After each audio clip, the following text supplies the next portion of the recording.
comum, e nesse domingo nós ouvimos uma das frases mais importantes que precisamos acolher no nosso coração. Quem quiser me seguir, renuncie a si mesmo, tome a sua cruz e me siga.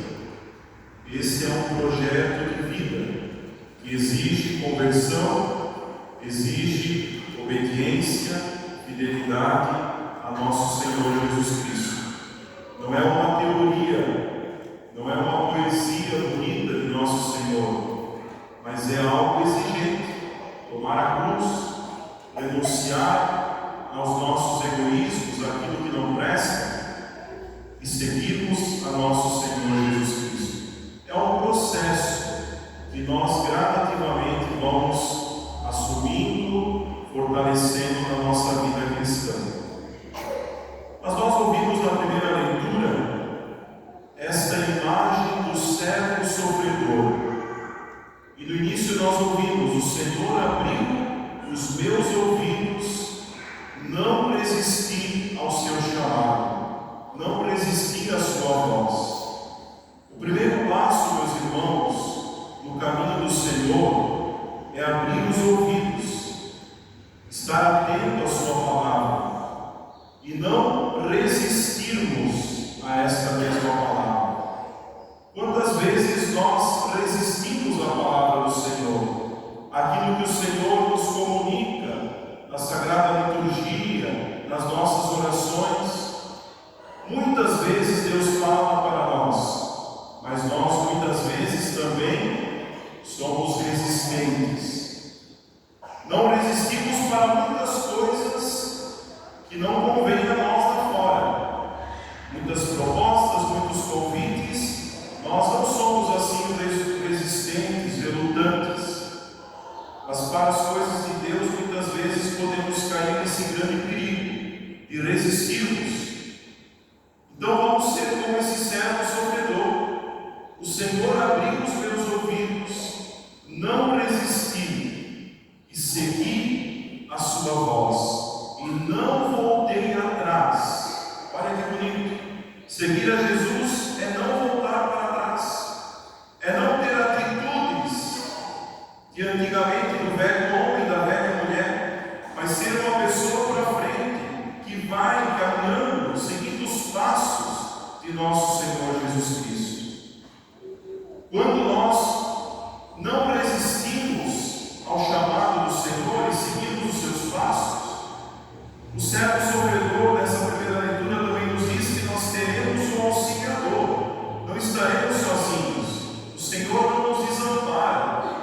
O Senhor não diz assim: estou te convidando para esse caminho, um caminho exigente, que é o caminho da cruz, porque é o caminho da obediência, da fidelidade, mas você que se vire. Não, nosso Senhor não faz isso conosco.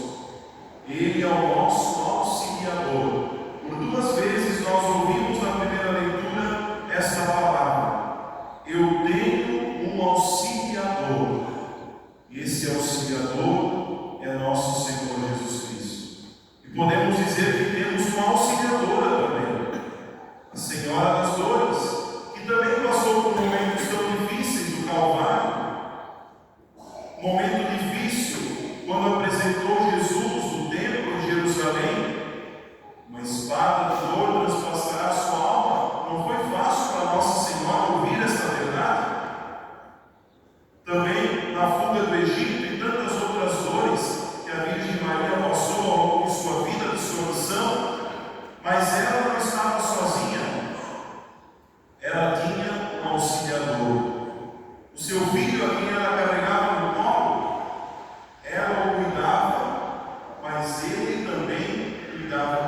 esperançosos, recorramos ao Senhor, não tenhamos medo.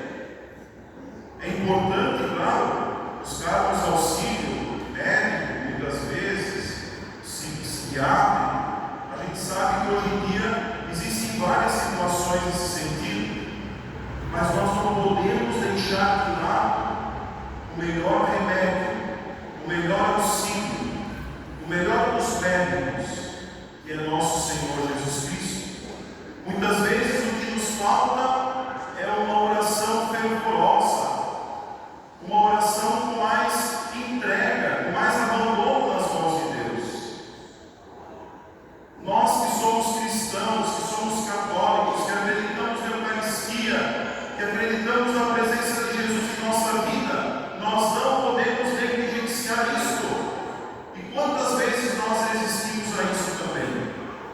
A gente busca muitas alternativas e se esquece da mais importante, que é estar na presença do Senhor, rezar, pedir, suplicar, confiar no auxiliador que nós temos em nossa vida.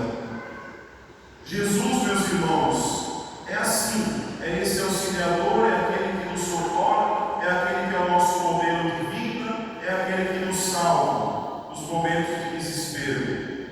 Por isso que no Evangelho que nós ouvimos, ele pergunta para os apóstolos: o que andam dizendo sobre mim? Uns dizem que tu és Elias, outros dizem que tu és João Batista. Afinal das contas, ninguém sabe direito quem é Jesus. Mas Jesus pergunta para eles, que já tinham uma caminhada com ele, um discipulado: e vós, quem dizeis que eu sou? E Simão Pedro, São Pedro, primeiro Papa, vai dizer: tu és o Messias, tu és o Salvador, tu és o Cristo, aquele que veio para nos salvar, o Filho do Deus vivo. Meus irmãos, isso é fundamental. Quem é Jesus para nós? Senão, como eu disse, a gente vai buscar muitas alternativas, a gente vai recorrer a muitas coisas para acalmar o nosso coração, e a gente pode se esquecer de que Jesus é o nosso Salvador, de que Jesus é esse nosso auxiliador. Não vamos perder de vista essa verdade. Jesus é o nosso Salvador. Ter essa clareza, essa identidade de Jesus muito clara no nosso coração. Quando eu sei quem é Jesus, automaticamente eu sei quem sou eu. Eu sou um pecador. Jesus veio para salvar os pecadores. Se eu não reconheço Jesus como meu Salvador, eu corro o risco de eu me fazer o meu próprio Salvador, ou buscar outros salvadores da pátria por aí. E não é verdade. Não é por aí o caminho. Só Jesus é aquele que nos salva. Mas nós precisamos ter essa identidade de Jesus muito fundamentada na nossa vida. Jesus vai quebrando algumas ideias sobre Ele mesmo em nossa mente, em nosso coração, vai nos clareando.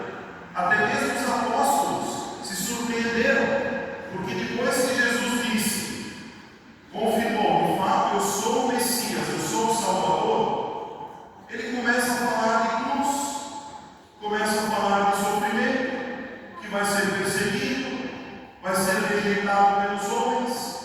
E o próprio São Pedro, que ainda estava num caminho, num processo